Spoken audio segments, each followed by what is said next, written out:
저희가 좀 특별한 시간을 준비를 했습니다. 대만을 둘러싼 미중 리스크 관련 긴급 진단 시간, 이 두 분 모시고 함께 할 겁니다. 차두현 아산정책연구원 수석연구위원님, 조용찬 미중산업경제연구 소장님 모셨습니다. 두 분 어서 오십시오. 예, 안녕하십니까. 네. 네.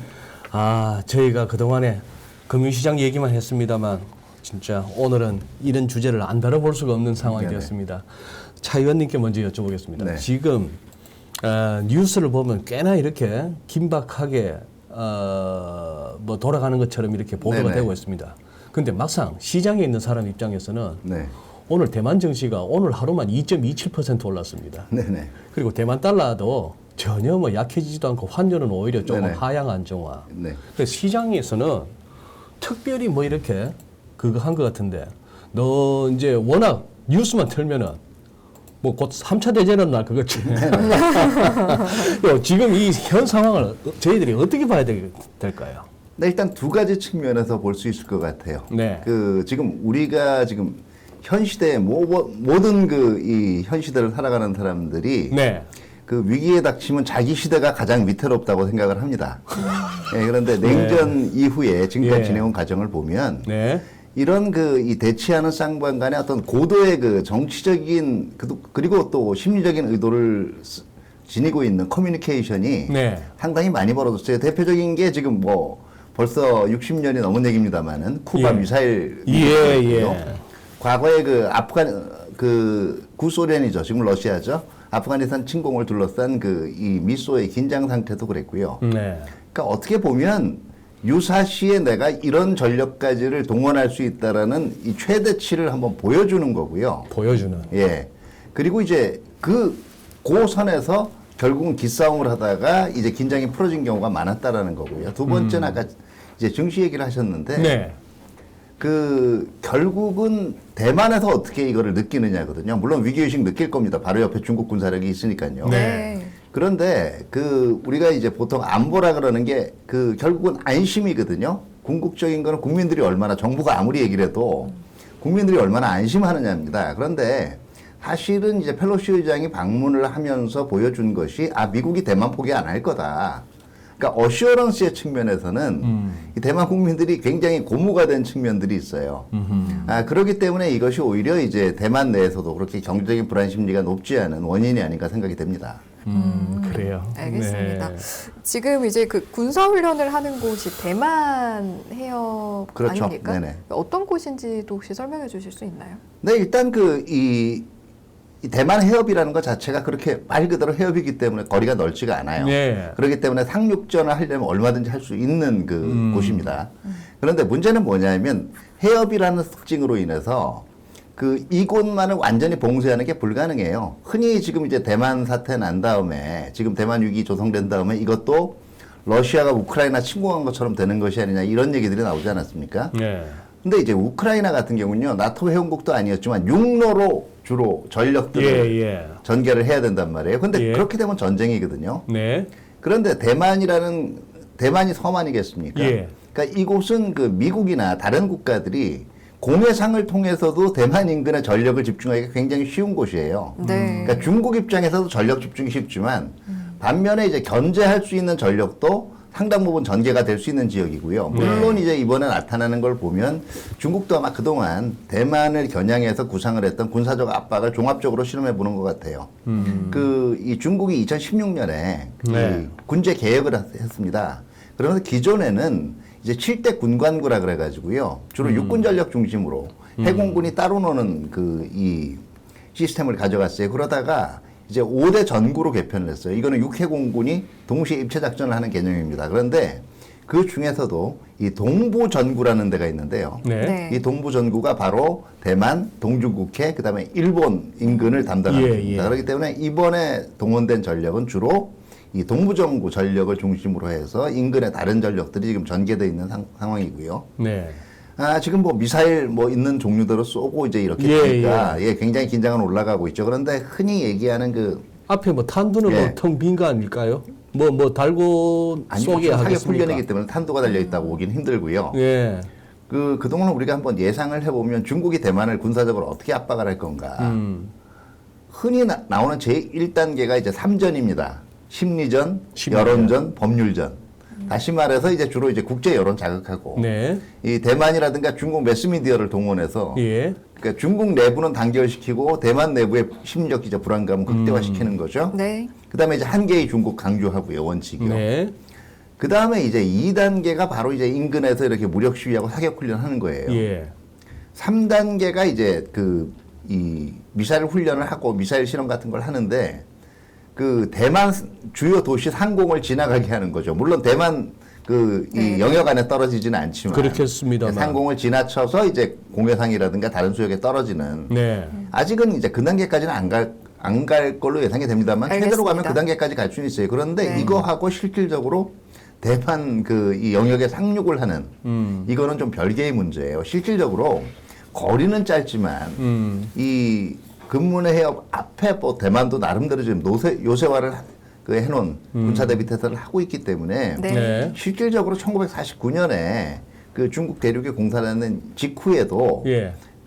이 중국에서 이 대만 상륙을 시도를 했었어요. 근데 그 당시도 결국은 이제 무위에 그쳤거든요. 네, 네네. 그렇기 때문에 알겠습니다. 아직은 이게 실전 군사 충돌 가능성은 제가 볼 땐 낮다고 봅니다. 네, 알겠습니다. 실질적인 가능성은 좀 낮지만 어쨌든 긴장감은 형성이 돼 있는데 소장님께는 이 질문 좀 드리고 싶습니다. 어쨌든 우리가 강대국으로 생각하는 미국과 중국의 긴장감이 이렇게 높아지고 있고 고조되고 있는 모습이면 이렇게 두 나라가 맞붙는다고 했을 때 치킨 게임, 그러니까 말 그대로 양쪽도 다 뭔가를 잃을 수밖에 없는 좀 더 극한의 상태로 가지 않을까라는 생각도 들거든요. 어떻게 전망하십니까? 제가 볼 때는 이번 그 미중 간의 그 갈등 구조는 10년 내지 20년이 가는 그 패권 전쟁 중에서 1라운드 그 트럼프와의 무역 전쟁을 끝내고 네. 지금은 이제 2라운드에 들어가 있는 상황입니다. 네. 그러니까 그 민주주의와 전체주의 간의 가치 전쟁이 지금 시작이 되면서 동맹을 모으는 모습이고요.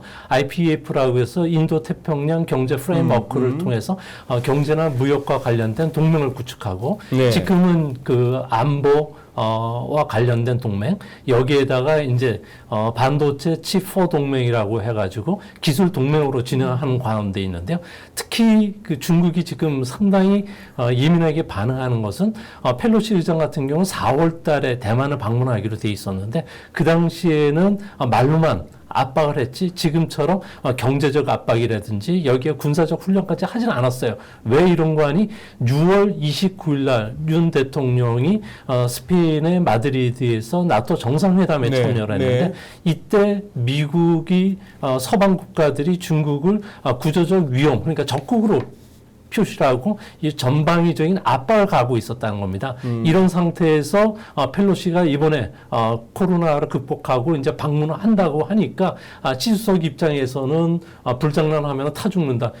이런 이야기를 했고요. 네. 그러다 보니까 펠로시 의장 같은 경우는 대만을 지키는 미국의 결의는 흔들리지 않는다고 가서 이야기를 했는데요. 결국은 펠로시가 미국이 중국의 영문을 건드린 거죠. 이제 그 핵심적인 이익이라는 영토라든지 주권이라든지 하나의 중국 원칙을 이제 훼손하기 시작하는데 여기서 밀리면은 중국 입장에서는 어떻게 되는 거니? 11월 중간 선거 이전에 대만 같은 경우에는 바이든 대통령을 초대를 해서 대만에 대해서 미국의 방패 막을 할 수 있다는 그 언지를 좀 끌어내려고 하는 모습입니다. 이 때문에 앞으로 11월 달까지 미중 간의 갈등은 좀 더 고조가 될 수가 있고요. 지금은 펠로시가 돌아가면서 지정학적 위임이 수그러들었지만 앞으로는 다시 또 재부각이 되고 지금보다도 더 심각한 상황으로 갈 수 있지 않나. 특히 지난 그 대만과의 그 해협의 그 갈등 구조가 고조됐던 54년, 58년 그리고 96년부터 97년간의 이 사고를 봤을 경우에 아무래도 양쪽이 한쪽이 밀리면은 당내 그 보수 강경파로부터 시주석 같은 경우에도 아무래도 입지가 불안해질 수가 있기 때문에 강경히 나갈 수밖에 없기 때문에 앞으로 미중 간의 관계는 시간이 지나면은 다시 또 고조가 될 가능성이 있지 않나 보여져요. 네. 자, 한번 우리 두 분께 이렇게 한번 여쭤보겠습니다. 최근에 이 펠로시 의장의 이 아시아 순방 가운데에서 대만, 애초에 뭐 싱가포르 들려서 말레이시아, 그 다음에 한국, 일본 이렇게 간다 했고, 올 때부터도 바이든 대통령이 말리는 투였습니다. 가지 말라고. 그런데 기어이 왔고 그러니까 뭐 마지못해 백악관에서 뭐 지원을 하네 뭐 공중급유기까지 동원해서 전투기를 하와이에서부터 띄우네 뭐 그런 얘기를 했고요. 저는 애초에 저뿐만 아니라 많은 분들이 그랬어요. 아시아를 왜 왔지 펠로시가? 싱가포르에서 말레이시아에서 뭐 했는데? 한국 들려서 뭐 국회의장하고도 뭐 비공개라서 아니 언론을 보더라도 딱히 무슨 자료 화면이 밤에 컴컴한데 뭐 대만에 떨어지고 오산에 떨어지고 그거는 알겠는데 마스크까지 쓰고 컴컴한 데 있으니까 진짜 펠로시 맞나 싶기도 하고 어휴 40년생 저 의장이 저렇게 기골이 장대하고 막 꼿꼿하고 싶기도 하고 뭐 열 소리가 많은데 왜 그렇게 대통령도 백악관도 말리는 것 같다 그렇게 와서 기어이 일을 이렇게 크게 만들었으며 이런 것들이 좀 궁금합니다. 제가 이제 반문을 해보고 싶은 네. 게 실질적으로 적극적으로 말린 거냐라는 얘기예요. 네. 그리고 이제 백악관과 이 지금 미 의회 특히 펠로시 의장이 이끄는 미 의회의 민주당 의원들의 네. 생각이 틀리냐는 거예요.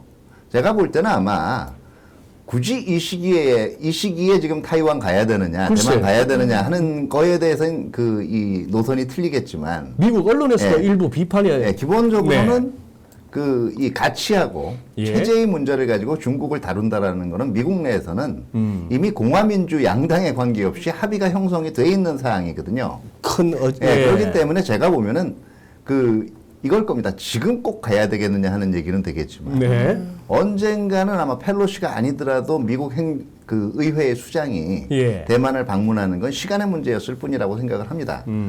여기서 하나 더 이제 배경을 말씀을 드리면 네. 기본적으로 미국하고 서방이 중국의 개혁 개방 90년대 당시에 기대를 했던 것 그리고 이제 홍콩을 반환하고 그다음에 양안 관계가 이제 발전하면서 기대를 했던 거는 네. 양측이 체제가 닮아간다라는 거에 대한 기대였어요. 예. 결국은 중국도 일국 양제를 정말 수용을 해가면서 예. 중국도 민주화가 되고 예. 그다음에 실질적으로 세계 자본주의 시장의 개방성을 가지고 대비를 할 것이다 이렇게 봤는데 네. 그 이후에 나타난 것은 지금 홍콩도 나오고 있고 대만도 나오고 있지만은 사실상 중국이 이 홍콩과 대만을 중국화하는 거거든요. 네. 그 와중에 이제는 체제 문제가 나온 거예요. 코로나 사태부터 코로나 사태 때 이제 얘기 나왔던 것이 미국이 공격하는 게 이게 중국 정부의 정책이 잘못이 아니라 네. 정보 은폐하고 그다음에 왜곡하고 하는 문제가 체제의 문제라고 들고 나온 거거든요. 예. 중국은 이걸 수용을 하면 결국 공산당 체제가 무너지는 거고요. 그렇기 때문에 강력하게 저항을 하는 건데 이런 분위기를 봤을 때는 제가 볼 때는 정말 미국 정부가 극렬히 반대하는 것이었느냐 아니면 결국은 이왕 뭐 실제로 행동을 했기 때문에 이거는 이제 보호해줘야 된다 이런 심리가 아니었겠냐 생각을 하고요. 여전히 미국 정부의 공식 반응은 이거는 미 의회의 어떤 의견들이고 미국 행정부가 여전히 중국하고 지금은 공적으로 이걸 너무 앞서서 대결을 할 그 생각은 없다라는 면을 얘기를 하고 알겠습니다. 있습니다만은 예. 시기의 문제였다고 예. 생각이 됩니다. 저는 이 문제와 관련해서는 미중이 서로 암암리에 이야기가 됐던 내용 같아요. 그러니까 중국 입장에서는 11월 당대회까지 시 주석의 권위를 세워주기 위해서 펠로시 같은 경우에는 항공모함 3척을 동원해가지고 들어간다는 자체는 중국 입장에서 볼 때는 영토 침입으로 인정할 수가 있기 때문에 관계가 나올 걸 미리 알았거든요. 네. 그런 상황 속에서 중국이 했던 거는 지금 6개 대만 주역 해역에 대해서 탄도 미사일을 발사하는 그런 실탄 훈련을 하고 있다는 겁니다. 네. 이 이야기는 무슨 이야기인가 하니 대만 해역 봉쇄 작전을 핀다는 것은 대만의 에너지의 98%는 해외에서 도입을 하는데 네. 대만 같은 경우에는 현재 석탄 발전이 45%고 천연가스가 35.7입니다. 그리고 원전이 11.2인데 천연가스 같은 경우는 재고가 2주밖에 안 갖고 있어요. 네. 니를 까보면은 천연가스 못 들어오게 전력을 다 차단시킬 수 있다는 거죠. 2주만 현재 이런 상황 속에서 포대가 날아가서 발사하는 지역을 보면은 항구 쪽에 가까운 네, 쪽이었거든요. 네. 그러다 보고 또 미국 입장에서는 이번 사태를 통해서 지지율을 좀 끌어올릴 수 있고 그리고 미국의 무기를 더 팔 수도 있고 아무래도 적정하게 관리만 한다면은 지금 상황에서는 미국과 중국 입장에서는 얻을 게 많았기 때문에 중국을 희생양 삼는 거 아닌가 그런 음모론적인 측면에서도 접근할 필요가 있지 않나 보여집니다. 다만 이제 지금 아마 대만 방문까지는 생각을 안 했고요. 아까 지금 나온 것이 왜 펠로시가 방문을 했느냐 하는 것은 네. 결국은 이 바이든 미 중간 선거 지금 조금 민주당 입장에서 비관적인데요. 예. 그렇다고 하더라도 미 의회가 지금 바이든의 행정부의 특히 인도 태평양 정책을 네. 뒷받침해줄 확실한 의지가 있다는 걸 반영하는 거기도 합니다. 그러니까 대만을 제외하면 지금 방문지인 싱가포르, 그다음에 한국, 그리고 일본이 모두 미국의 인도 태평양 지역에서 핵심 협력 국가로 지금 네네. 규정하고 있는 곳들이에요. 그렇기 때문에 결국은 이것이 이 돌출 행동이라기보다는 대만 문제를 제외하면 전반적으로 바이든 행정부의 인도 태평양 정책하고 궤를 같이 하는 거라고 볼 수가 있죠. 특히 그 나온 발언들, 민주주의, 인권 문제들, 그 다음에 이제 이 한국 와서는 얘기한 게 주로 북한 핵 문제, 그 다음에 한미 동맹. 네. 아마 일본에서도 비슷한 얘기들이 되고 일본에서는 일부 치포와 같은 공군막 협력 문제도 지금 나오게 될 건데요. 각국에 맞춘 협력 사안들을 미리 가지고 있었다. 그리고 이것이 미국 행정부가 얘기하고 있는 바하고 굉장히 유사하다라는 거는 완전히 이것이 펠로시의 돌출 행동이라고 보기엔 좀 무리가 있다라는 거죠. 근데 뭐 딱히 그렇게 안 해도 다 아는 거 아닙니까? 미국이 말씀하신 대로 무슨 뭐 IPF가 됐건 오커스가 됐건 그렇게 해서 인도 태평양 이쪽으로 해서 중국 따시키고 패권 경쟁 계속 해 나가는 와중에 우리도 이제 뭐 치포 동맹 하면서 들어올래 말래 해서 이제 또 그런 와중인데 굳이 펠로시가 뭐 그렇게 기름 들여가면서 전투기하고 공중거비기 항공모함까지 동원해가면서 그렇게 떠들썩하게 해서 그리고 우리 국회의장하고 만나서 했던 얘기가 우리가 모르는 얘기 아니잖아요. 뭘 그렇게 다녀가셨어야 했을까 싶기도 하고 11월 달에 중간선거 하고 나면은 지금 분위기로 봐서는 하원 의장 못하는 거 아닙니까 이제 펠로시는 지금 현재 분위기로 봐서는 그렇죠. 그러니까 지금 아니요 지금 연령도 있고요. 아마 하원에서 공화당이 다수당이 안 된다라고 하더라도 네. 민주당 내부에서 스피커가 바뀔 가능성은 있어요. 그렇기 때문에 그래서 펠로시 자기 정치라는 얘기도 나옵니다만은 네.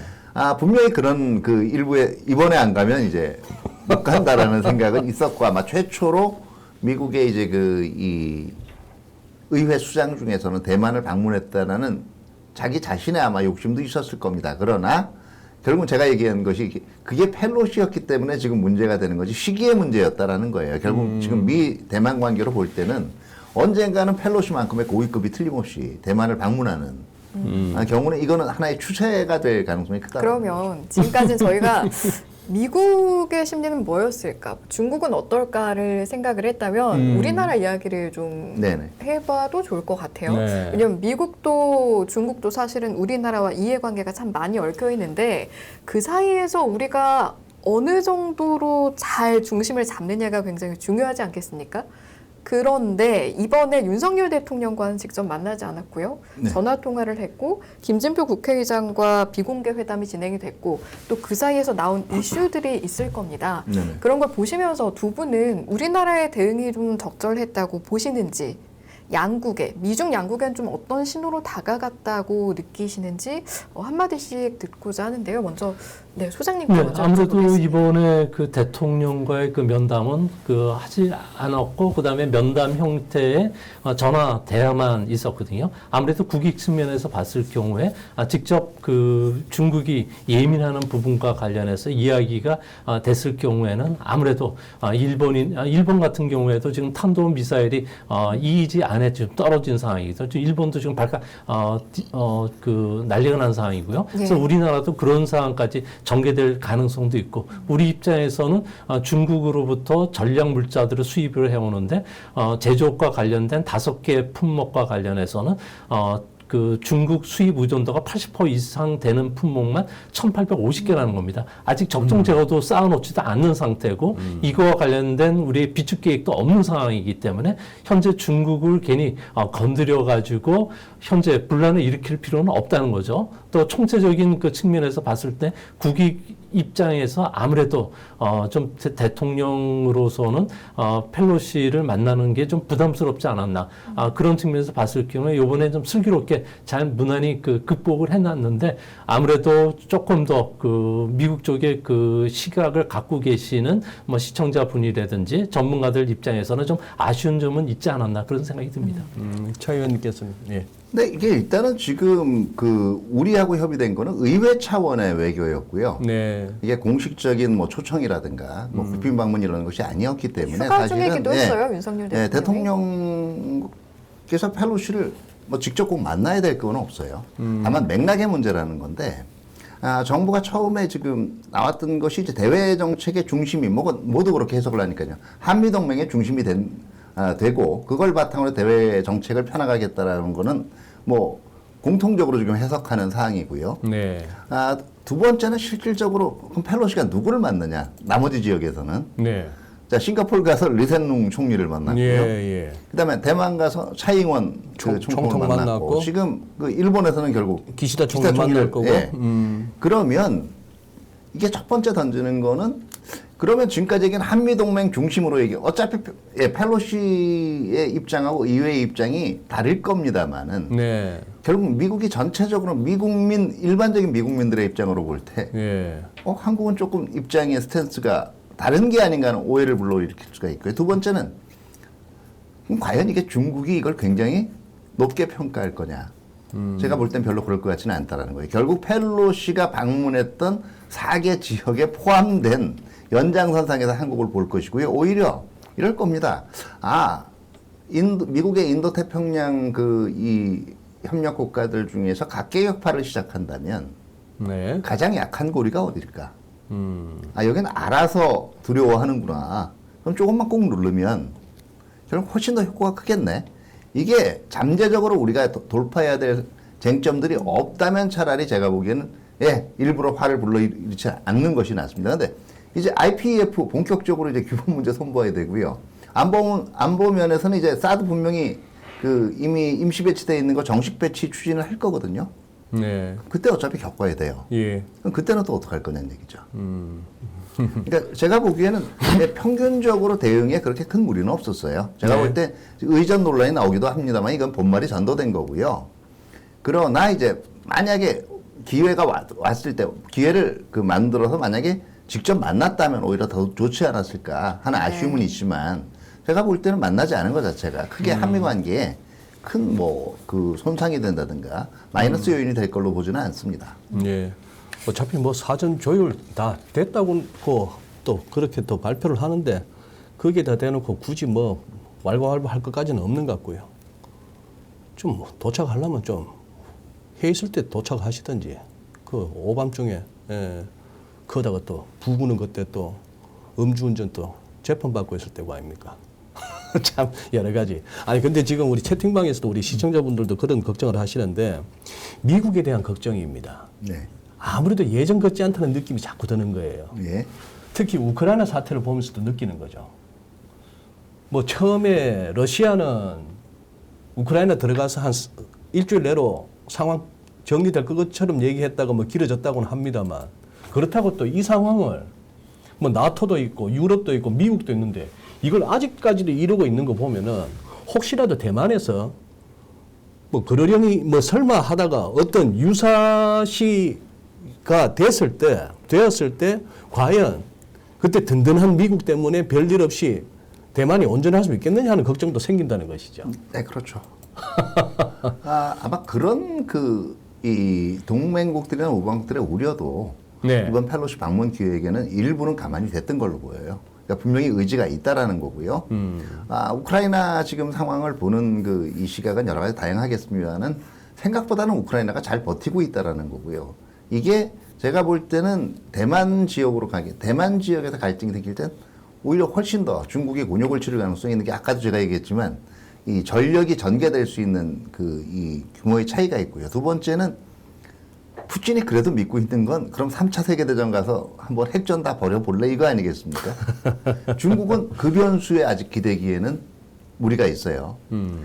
그리고 또 한 번 제가 보기에는 미국의 입장에서는 아마 짐작을 했을 겁니다. 지금 결국 우크라이나 전쟁이 길어지고 있고 또 러시아가 고전하고는 있다고 하지만 네. 야곱야곱 이제 전략적인 거점들을 네, 찾아가면 이 미국이 믿을만 할 거야 하는 인상을 우방하고 동맹국들로 받고 있다라는 것을 미국도 깨닫고 있을 겁니다. 그렇기 때문에 아까 제가 말씀드린 어시어런스 차원에서도 어떤 조치를 취해야 되지 않을까 하는 생각이 아마 행정부, 의회 동시에 있었을 거예요. 네, 알겠습니다. 근데 지금 조 소장님 가져오신 자료신가요? 예. 안 그래도 제가 한번 여쭤볼 참이었는데 소장님 나오신다길래 우리 그 치포 동맹 이거 뭐 어떻게 결정 내려주는 게 최선이라고 보십니까, 소장님께서? 네, 아무래도 최선의 방법은 미국 주도의 그 치포 동맹에 가입하는 게 제일 원안이 되지 않을까 보여지는데요. 뭐 우리 정부는 일단 가입하는 걸 원칙은 삼았는데 네. 그 발표 시기는 아직 시기를 좀 주의라는 것으로 보여집니다.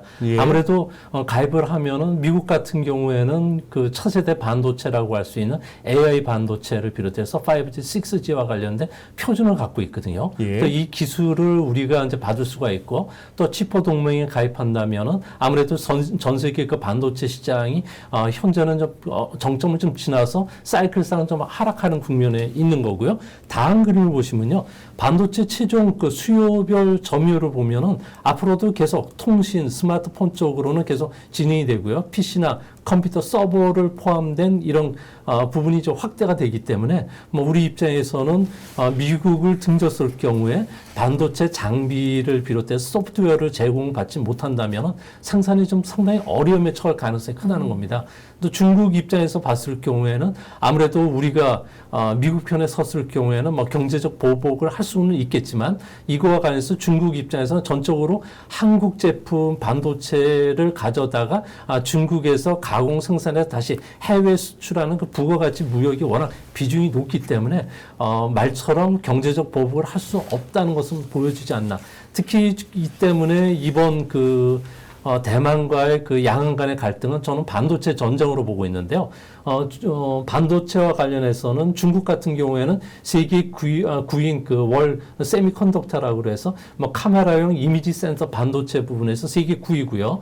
또 설계 반도체 기업들 같은 경우는 무려 1,600개 정도가 됩니다. 네. 그러다 보니까 이쪽에서는 뭐 컴퓨터용 그 CPU라든지 또 휴대폰에 들어가는 AP 같은 경우 또 인공지능과 관련된 딥러닝 할 수 있는 반도체 부분의 그 설계 능력을 갖고 있는데 이거를 생산하지 못한다는 겁니다. 이거를 생산할 수 있는 나라는 한국과 대만인데 만약에 치포 동맹에 그 가입을 한다면 중국 입장에서는 자신들의 우주 강국의 꿈, 기술 대국 꿈, 군사 강국의 꿈이 완전히 물 건너갈 수 있다는 거죠. 또 기술 동맹이 앞으로 군사, 안보, 금융 다양한 형태로 발전해 나간다면 중국 같은 경우에는 우리가 비수가 될 수가 있기 때문에 적극적으로 반대하는 거고 조금 전에도 말씀하셨듯이 이번에 한번 누르니까 한국이 아무 이야기 없었다. 그러면 앞으로도 이거와 관련해서 또 한번 압박을 할 수가 있는데 그거를 어떻게 우리가 견디고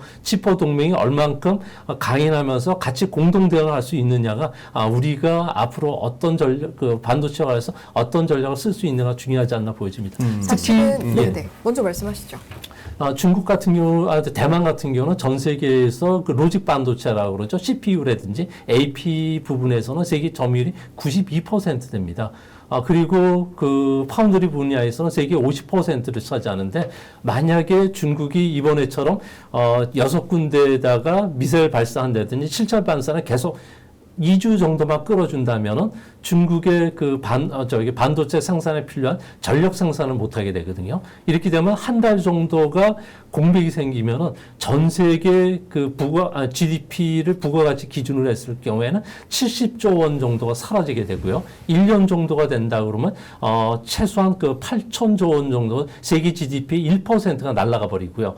특히 이거와 관련해서 정보통신 산업들 같은 경우에는 또 그 IT 부분 같은 경우에는 세계적으로 한 달만 정지가 되더라도 500조 원이 사라지는데 여기에 그치는 게 아니라 앞으로 이거를 가져다 쓰는 정보통신이라든지 그리고 그 유통 그리고 자동차 이런 부분까지 확산이 됐을 경우에는 세계는 경기 침체를 겪을 수가 있기 때문에 중국 입장에서는 아무래도 이런 압박 카드를 계속 쓰는 것은 아닌가 싶습니다. 네. 예. 그렇기 때문에 중국 입장에서도 너무 중요한 부분이다 보니까 경제 보복, 우리나라의 경제 보복을 하진 않을까? 우리가 치포 동맹에 들어가면 이런 걱정들이 많이 있는 것 같거든요. 그래서 이해득실을 따져보는 게 더 중요할 것 같은데 이제 조금 전에 말씀해주신 여러 가지 모든 상황을 고려하면 우리나라가 가져올 수 있는 것도 잃을 수 있는 것을 고려했을 때 어느 쪽으로 가는 게 좀 더 유리한 방향이라고 판단을 하시는지요? 지금 가장 중요한 거는 요번에 펠로시 의장과 우리 국회의장 간의 합의에서 포괄적인 글로벌 동맹으로 발전시키기 위해서 의회 차원의 70주년 결의안을 이제 준비를 한다고 하고 있거든요. 근데 이렇게 되면은 이제 앞으로 미국과의 관계가 좀 더 돈독해지는 측면도 있겠고, 이것을 더 남아서 군사적인 측면으로 확대가 될 가능성이 큰데요. 문제는 11월 달에 우리나라에 주둔하고 있는 미국의 기갑 부대들이 완전히 신속 대응군 체제로 바뀌게 됩니다. 이렇게 됐을 경우에 대만 문제라든지 주변 쪽에 분쟁이 있을 경우에는 한반도에서 주한미군이 출동하게 되고요. 또 동맹관계 우리 입장에서는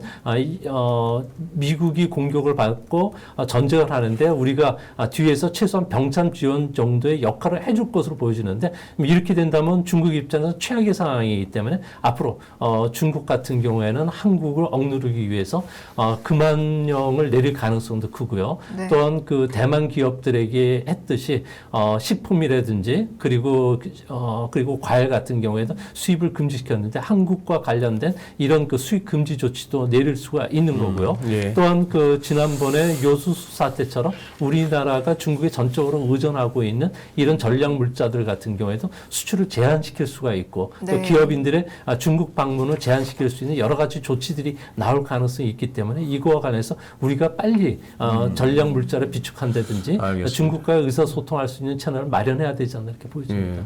뭐 우리도 한국 과자도 못 들어와 이럴 수도 있다 말씀이신데, 어제는 중국 과자 못 들어오게 한다고 크라운 제과가 상한가 갔다가 아니 근데 차 의원님, 예. 우리 지금 채팅방에 우리 애청자분들도 조금은 이렇게 아직까지도 개운해하지 못하시는 부분인데 한번 여쭤보겠습니다. 사실 별소리 다 했거든요. 예. 우리 경고했다. 오지 마라. 예. 대만 들리지 마라. 펠로시에. 나중에 우리 했네 안 했네. 그런 소리 하지 마라. 이게 뭐 사우스 차이나 모닝포스트에 저도 기사를 보고 했는데 그렇죠. 막상 그래 놓고 나서 뭐 다 하고 나서 아무 일 없고 이제 가고 나니까 그냥 뭐 미사일이나 쏘고 그냥 뭐 그러고 있는 중입니다. 네네. 조금 이렇게 체면이 깎였다고도 할 수 있는 거고, 아니면은 뭐 서로 이심전심으로 서로 당신은 당신대로 공산당 대회 앞두고 이런 상황 좋지, 우리는 또 중간선거 앞두고 약간 네. 이런 상황이 필요해. 뭐 척하면 척이잖아. 뭐 꼭 뭐 그거 네네. 한다 하더라도 하는데, 약간은 또 보기 관점에 따라서는 중국 말만 저러지 뭘 할 수 없네? 라다가 이게 이런 게 아니고 진짜 뭐 벌어지나 싶어가지고. 예.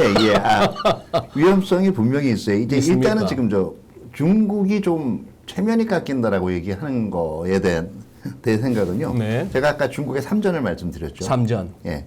객관적인 아마 세계적인 정보의 유통이라든가 세계적인 여론이 그대로 반영된다면 중국의 지금 행태는 나오질 않아요.